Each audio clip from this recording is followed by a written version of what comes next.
What's up, guys? Welcome back into the Ballroom Podcast. This is episode 14.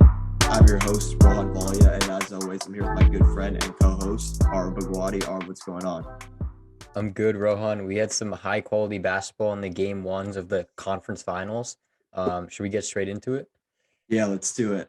Let's start with the Eastern Conference Finals. Celtics Heat. Heat won this one 118-107. And they take a 1-0 lead in this series. And in this game, this was the Jimmy Butler show. Jimmy Butler was just OP on both ends in this game. 41 points, 9 rebounds, 5 assists, 4 steals, 3 blocks. He shot 12 of 19 from the field, 17 of 18 from the free throw line. He was just doing everything in this game on both ends. And it was his third 45-5 game of the playoffs. And he's just playing like a top 5 caliber player and a top player in these playoffs. And in this game, he outdueled Jason Tatum. So what did you think about his performance? Yeah, I thought his performance was amazing. Just like he's been doing all playoffs, he's like proving himself that like he is a playoff performer. He is a top, like you said, top 5 caliber playoff performer. And I just think like his ability to get to the free throw line is just like off the charts. Like Yeah. he's not even flopping or anything or trying to draw fouls. Like Mhm. obviously he's trying to draw fouls, but like the way he does it is just I really respect that. And I think it's really smart the way he does it, and just like his ability to hit um to just like score and play make as well. Like dish the ball, make the right plays, rebound and score, play on the defensive end as he had 4 steals, 3 blocks, and then also that shot he hit over Tatum, I think, with the shot clock running out from the corner, is also insane. So shot making is also amazing in the playoffs. Definitely. And I think one thing he does super well too is play to his strengths on Yeah. offense. Like he knows what he's good at and where he's dominant, and he's just going to continue to do that. And that's not shooting threes. We know he's not a 3-point shooter. Mm, He only shot 2 threes in this game. He didn't even make a three, but he still had 41 points. That's not his game. His game is get into the paint, get into the low post area, make jump shots, make fadeaways, and get to the free throw line. Like you said, he's such a threat in those paint areas, like with the floaters and stuff like that, that he's going to get fouled just because of how imposing he is and also how strong he is, which is another big part of his game. So he was yeah. just amazing in this game on both ends, Yeah. and just completely dominated it. Yeah, talking about like his 3-point shooting, how he doesn't like to shoot threes. His game is like mid-range or like in the paint. He said in his post-game interview that, "Oh, I'm gonna go 0 for 0 next game from 3." Yeah, Because like he knows that it's not his game, and like you yeah, said, he likes to play to his strengths and play at his own style, which is why he's so successful in these playoffs and in game one. exactly. And also his physicality, like it translates so well into the playoffs because that's what wins playoff games. We know how the playoffs gets later on, especially in these later on series. Everyone's playing physical.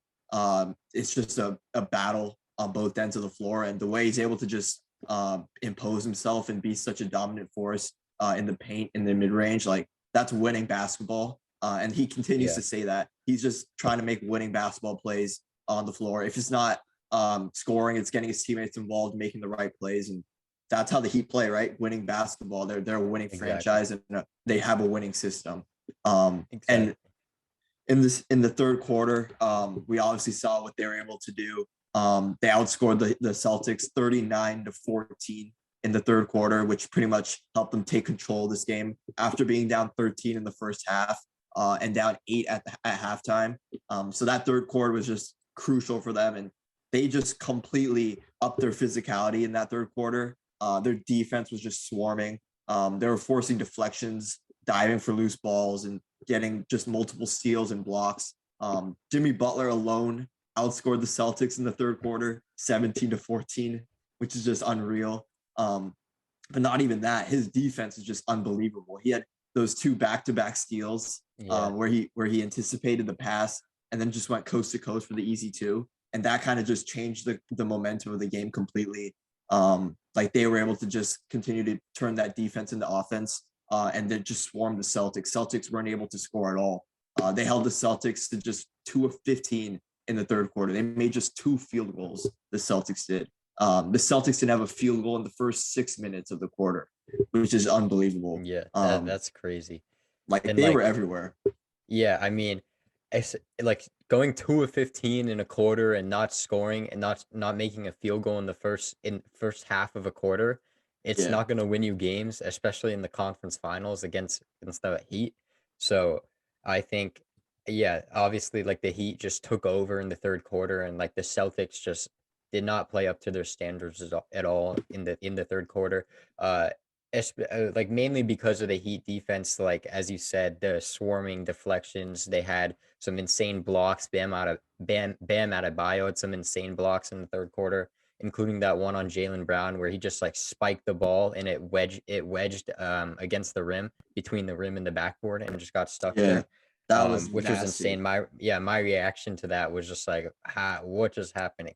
It was kind of like LeBron-esque. It was Yeah, 1-on-1. They were playing each other 1-on-1. The shot clock was running down, and then Jaylen Brown made a move to the hoop, and Bam kind of let him get ahead of I him thought he was gonna towards the hoop. score. Exactly, and then Bam just out of nowhere takes one leap, just reaches for the Yeah, ball and spikes it against the rim. Like it yeah. was his athleticism around the rim and just his shot blocking is just unreal. Yeah, And in kind of. this game Yeah, too, he's just unreal on kind of defense. reminded me of his block on Jason Tatum in the bubble in the conference finals Yeah, 2 years ago. Yeah, his presence in the paint is just unreal, and is a big reason why they're such a successful team. exactly. He finished with 4 blocks in this game too. Like he was doing it throughout the game. He was just unbelievable on the defensive end, and the way he can guard, he can switch 1 through 5. He's basically doing everything from guarding the paint to then switching out to the perimeter guys, and just being that sort of defensive anchor for the Heat team, which is what makes him so dangerous. He's not really like a threat really on offense. He is if he wants to be, but he doesn't really need to be because he has Yeah. people like Jimmy Butler and Tyler Hero going off on offense. So he was pretty quiet in this game, only had 10 points, but his defensive impact was just unreal. And that really just changed the entire game, especially in that third quarter. Yeah, and I mean the entire team's defensive impact was unreal. They ended up with 12 blocks as a team and 10 steals, which is just amazing. And they turned that defense into offense. Um, they got a lot of fast break opportunities, and were able to convert. Definitely. Also the Celtics too. It was just like a block party on both ends. Celtics had 8 Yeah, yeah. blocks of their own. They, Neesmith had like three or something. yeah, he had that nasty block. I think it was Yeah. at the end of the second quarter or something. Uh-huh. Yeah. He Oh, just he had packed the one on dunk. yeah, he had one on Jimmy Butler as well, but Butler Yeah, ultimately got to the line. yeah, he got to But the line right after. yeah. Yeah. Yeah, Celtics had 8 blocks and 8 steals by themselves, but yeah, it was definitely a block party. It was obviously going into the series, we kind of knew like the level of defense was going to be super high. Both these teams are just elite level defenses, and they showed it in this game. But ultimately, like the Heat were just they out their physicality is what pretty much gave them the spark at the end of the game, especially in that third quarter, and yeah, it gave them the momentum, and they were just able to close it out from there. And took care of business at home in game 1. Yeah, and then also their bench and role players also came up big. They had three other guys in double figures. Tyler Hero had 18 points. Gabe Vincent with 17 points. Came up big in the third quarter. He hit three threes in the game, including that moonshot with the shot clock, that deep three with the shot clock running down, which was insane. I That choked was on my yeah, Tootsie Roll when he made that. And then Max Strus, he had 11 points and three threes, and he had a dagger three as well, to ultimately seal the game. yeah, definitely. I didn't know we were still eating Tootsie Rolls in 2022, but that shot was worthy of choking on that. But yeah, I mean the Heat were just amazing on both ends of this game, definitely. Obviously, yeah, their physicality is kind of what won them the game down the stretch. But for the Celtics, I think what we can say is obviously they didn't match sort of that intensity. They just Mhm. came out flat in the third quarter. And that pretty much cost them the game because they won every other quarter in this game. Yeah. But they just got completely killed in that third quarter. Like to lose a quarter by 25 points. I think Ime Udoka was saying that to lose a quarter 39-14 and only have 2 field goals in the entire quarter, like it's so hard to come back from that. And Mhm. they were playing so well in that first half too. Yeah. They had a 13-point lead. They were up 8 at the half. They were shooting 59% from the field in the first half. Tatum was cooking. He had 21 Mhm. points on 9 of 14 shooting. The Heat really had no answer for him defensively. But then Jimmy Butler and the rest of the Heat defense just clamped them up, and they ended up forcing them into difficult shots and forcing deflections on them. They weren't able to make any easy passes, and Celtics ended up shooting just 28% from the field in the second half. And Tatum only had 8 points on 1 of 7 shooting and 6 turnovers in that second half. So you can kind of see how that defense was affecting him and sort of making him uncomfortable, but preventing him from getting his shot, but also like finding others and passing to his teammates. Yeah, definitely. And Tatum ended the game with only 29 points after scoring 21 in the first half. It's still a solid game, but I mean, he just got locked up in the second half. He had 8 total turnovers in the game and got beat on both ends by Jimmy Butler. And then obviously, I feel like the Celtics, as you said, they won every single quarter except the third quarter. So I think considering that they didn't have Marcus Smart and Al Horford, I think, and they got off to a 13-point lead in the second quarter. I think they played pretty well. That's definitely a positive, but they just the story of the game was the third quarter, obviously, and they just needed to play a little tighter and not get blown out in the third quarter. And I feel like that won't happen again. Definitely, yeah, for sure. And also without Marcus Smart, like Tatum had to take over most of the point guard responsibilities, which is obviously a lot to ask for him because he's their main shot maker, and for him to have to be their main like shot creator as well is a big task. But we know he's capable of it because he's been doing it consistently this season. With just his playmaking has just been on a different level than it's been before, and obviously his scoring is elite.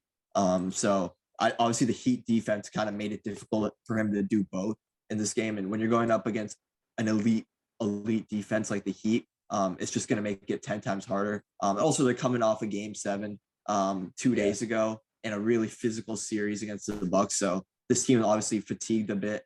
We could sort of see that in that third quarter. They just came out flat.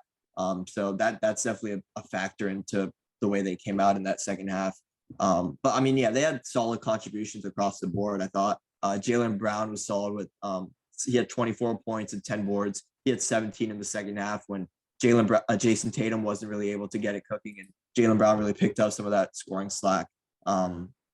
Also, Robert Williams had a big game after missing the last couple of games of that Bucks series, and with Al Horford out as well. He ended up with 18 points, 9 boards, and 2 blocks. So Celtics will definitely need him to sort of keep that up with Al Horford out. Him and Rob Williams will definitely have to sort of pick up Horford's what they're missing without Horford, and obviously the intensity that Horford brings on both ends of the ball. So they'll need them definitely to step up. Yeah, definitely. I think, I'm looking forward to game 2. I mean, Marcus Smart, if he can play game 2, and I think he's probable. I think he's probable for probable. game 2, and Horford is doubtful. Yeah, so if Marcus Smart is back, I think Tatum, like he won't have those point guard responsibilities on him Right. anymore, and he can play his own position. And Marcus Smart will take over the point guard responsibilities, and that'll free up more opportunities for Tatum and give him a little more like rest, and not have him work as hard, so he can stay consistent for an entire game. Exactly, for sure, because that was pretty much what cost him that second half. He had an Yeah. amazing first half, but that second half was a little lackluster. So they'll definitely be back. They'll definitely be ready to go in game 2. And like we said, that game 7 is obviously going to play a factor into this game, and they just got to step up for game 2 because that's going to be a big game to steal a game on the road and to go back to Boston 1-1. But yeah, it was a great game in this one, and obviously the Heat will also be coming back and with their same intensity. So should be a good one in game 2 Yeah, definitely. It's going to be a great game. I'm looking forward to it. for sure. Should we move on to our next series? Yeah, let's do it. All right, next in the Western Conference Finals, we got the Dallas Mavericks versus the Golden State Warriors. The Warriors won this game in blowout fashion, 112-87, and now they lead the series 1-0. And for the Warriors, I think it was a great all-around team performance offensively and defensively. Um, and all of the Warriors starters were in double figures. Steph Curry, 21 points and also 12 rebounds, which is Yeah. insane too. What do you think about that? I mean, yeah, he did everything. I mean, he was big in this game, and I think it was his. I think on TNT they were saying it was his 8th playoff game with the double with points and rebounds. Yeah, Which is kind of ridiculous to think yeah, it's about. crazy. He was just at the right place at the right time and getting the boards, and big reason why they were able to pull out the game. He wasn't really clicking in how he normally does, wasn't shooting the lights out of the ball. But he was his drives were amazing, and he was getting some and ones and really getting to the rim when his shot wasn't falling. He was 3 of 9 for 3 in this game, but he started out awfully. He started out 0 for 5. Yeah. And so he really was able to pick up his game through, driving rather than settling for threes. And that sort of built some momentum, and everyone else really fed off that. Yeah, no, and also he definitely heated up in the third quarter as well. He made like 2 threes in a row, I think, and then also Yeah. got an and one floater from the elbow, Yeah, which is kind of insane. exactly. That was a That crazy started shot. that started that third quarter really boosted them and sparked their run. Yeah, exactly. And then like Clay, like similar to Steph, who didn't have a great shooting first half. Clay didn't make a field goal in the first half. He went 0 for 4, but he eventually found a stroke in the second half. He went 7 to 13 in the game for 15 points, 7 to 9 in the second half. Yeah, when Clay can get it going, it's impossible to guard him. He'll just make anything over you. And as a defender, it must definitely be frustrating. Um, and then Kevon Looney, I feel like he's definitely becoming a key piece for the Warriors just game after game, as we saw in game 6 against the Grizzlies. In this game too, he shot 5 of 5 from the field, 10 points, 4 assists as well. He made some nice passes to some guys who were cutting in the paint. He was showing off his vision, which is a good addition to his game. Draymond Green gonna be like Draymond. Draymond is gonna Draymond. He had 10 points, 9 rebounds. And then Andrew Wiggins played yet another amazing game. He shot 8 of 17 from the field and 19 points, and did this all while being a primary defender on Luka Doncic and doing an amazing job on Luka as well. Definitely. And the way he started out the game too, he had 15 points in the first half, Yeah. on 6 of 9 shooting. Like, he was really carrying the Warriors, to say the least, in that first quarter and in that first half, when others weren't really finding their shot. I think, yeah, Clay had 0 points in the first half. Yeah. Steph had 12, but was still struggling to find a shot. I think he had most of those in the second quarter. So that first quarter, for him to sort of take the reins on the offense, and he made some big threes to start the game, which kind of got the offense going. And he just got to continue to stay aggressive like he's been doing, because that's such a luxury for the Warriors to have when Steph and Clay aren't really clicking to start the game.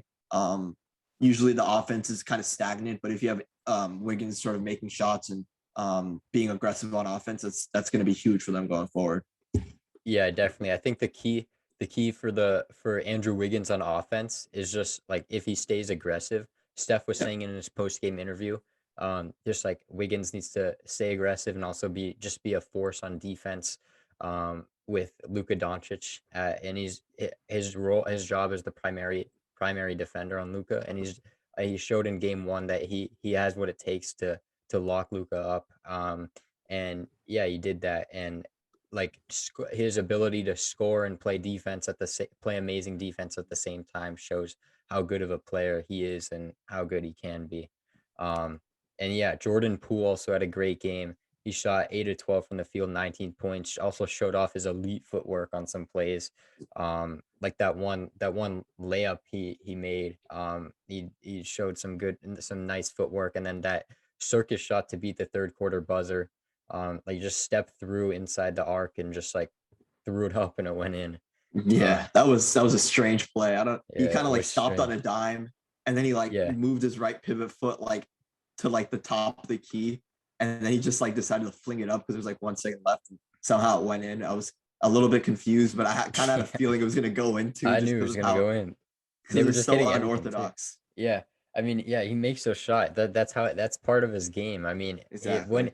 I feel like he like goes full speed and it looks like it's gonna be a travel, but somehow he's able to stop, keep his pivot foot, not slide or anything, and just like make all these tough shots.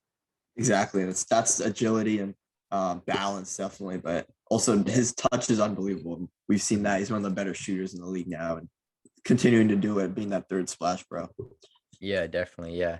And then for the Warriors, I feel like also rebounding is becoming a big part of their identity too, as they dominated the boards yet again. They won the rebounding contest 51-35, and they out rebounded them defensively 44-24. And just like we saw in the series against the Grizzlies, where they out rebounded them every single game except for one, it looks like they can do that again here. Definitely. I mean, yeah, rebounding is always a huge thing because if you're able to win the rebounding game, you get extra shots, and Yeah. especially like on defense, you need to rebound in order to make your stop worth it. So getting stops, rebound is a huge part of defense that gets Yeah. overlooked often because if you're getting stops, it doesn't really matter if you're not getting the rebound. And we know how lethal the Warriors are on in transition as well. When they're getting rebounds off stops and just pushing the pace, Draymond's always trying to find the outlet pass and getting others involved on. Everyone's just sort of as soon as you get the rebound and Draymond has the ball, you can kind of see literally everyone just releases down Yeah. the court. They're just, It's yeah, super cool streaking to it. watch. Yeah. Yeah, you just got like Clay and Steph streaking on the side of the court. And you got someone rim running. It's probably Wiggins or Looney rim running down the center of the court. So that's kind of how the Yeah. Warriors like to play, and that's why reboundings are so big for them. I feel like before, like during their 5-year dynasty, the rebounding, they would get out rebounded a lot in the playoffs Yeah, by like guys like Tristan Thompson and Steven Adams and stuff. And it was definitely, as Warriors fans, it was frustrating to watch, but it's great to see them like winning all these rebound contests now. It shows how much of an improvement they're making.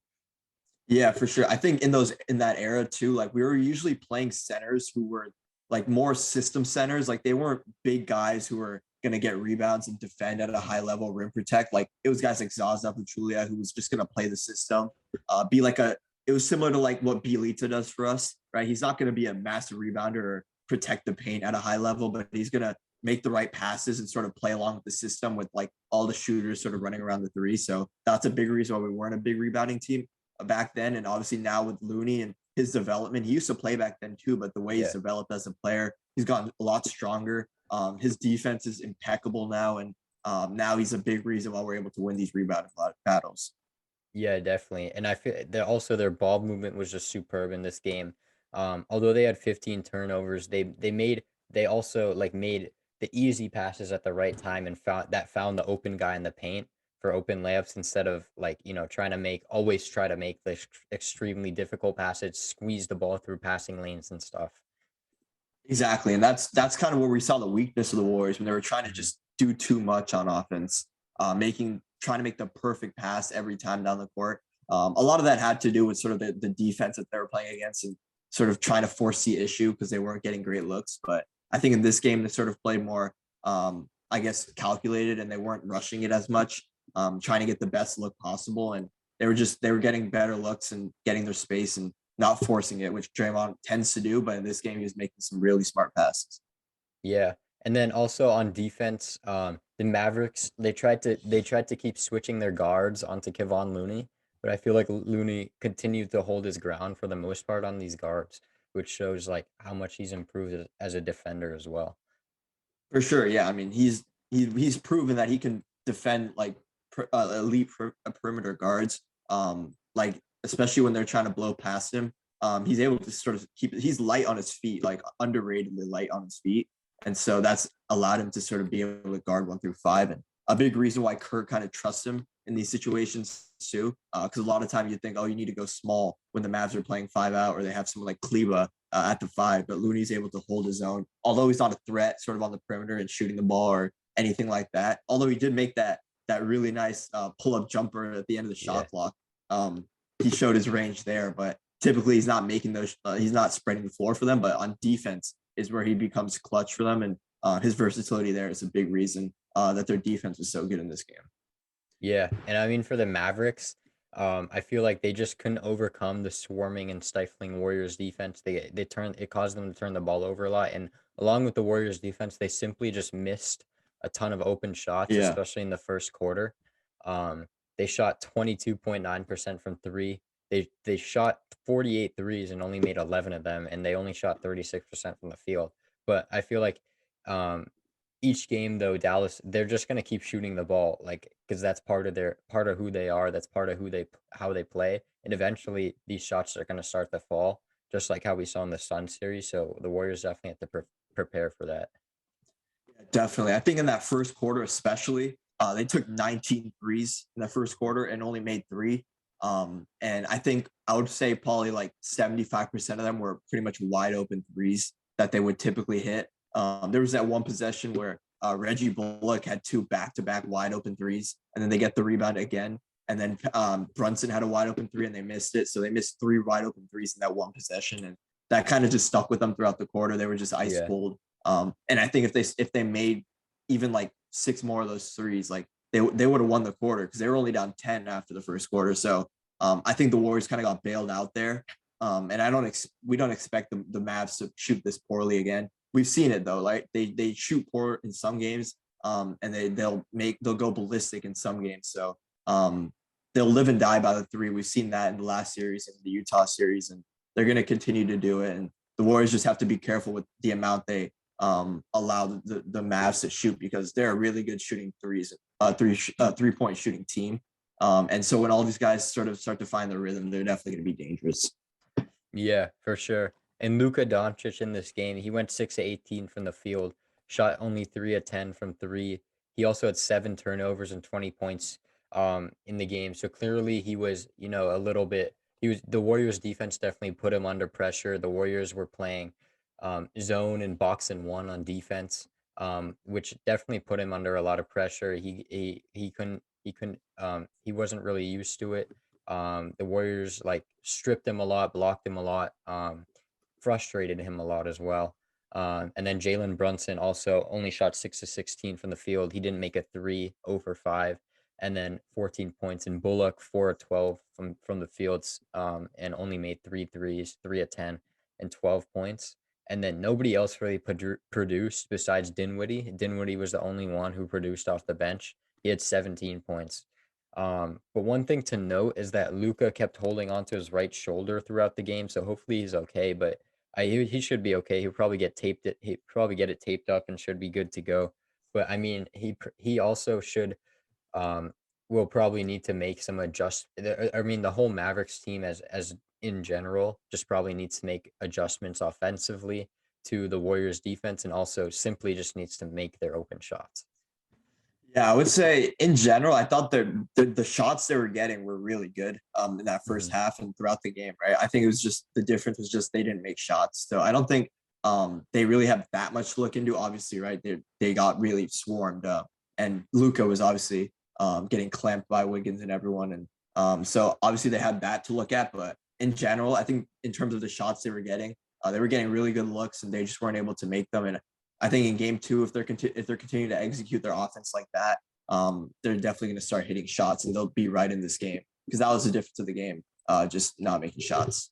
Yeah, definitely. The difference was just they couldn't hit their shots, and I feel like in if you can't like if you go 3 of 19 in the first quarter, I feel like that's gonna dictate how you shoot for the rest of the game. Right. So yeah, if they just need to get off to a better start shooting the ball, Exactly. and they should be good for the whole game. For sure. Right. Yeah. That's exactly what I think. Yeah. But the game two will definitely be good. I think it's similar to the Celtics, right? They came off of game seven. Mhm. They're obviously a bit fatigued, and I think the guys after the game, the inside guys were saying like this series really starts now in game two. Yeah. Now you got to really try and steal a game on the road to avoid going down 2-0 because then that puts a lot of pressure going back to Dallas. But we've seen what they were able to do in the last series. They went down 2-0 and were able to come back against the Suns, and they've lost every game one in the playoffs so far. So I don't think this is anything to sort of panic about if you're the Mavericks, but definitely just a few adjustments here and there and just got to shoot the ball better and you're right back in the series. Yeah, definitely. They definitely don't need to panic at all. I mean, like you said, they've lost game one in every single series. These playoffs, they've won those series, and yeah, they just got to bounce back in game two. Simply shoot the ball better, and they should be all good. It should be an exciting game two on Friday. For sure. Yeah, the game two will definitely be a fun one. Yeah, that pretty much does it for this episode. For the game ones of the conference finals, Definitely some entertaining basketball, and it's great to see some conference finals basketball. It's always exciting time of year, and the basketball just keeps getting better and better each round.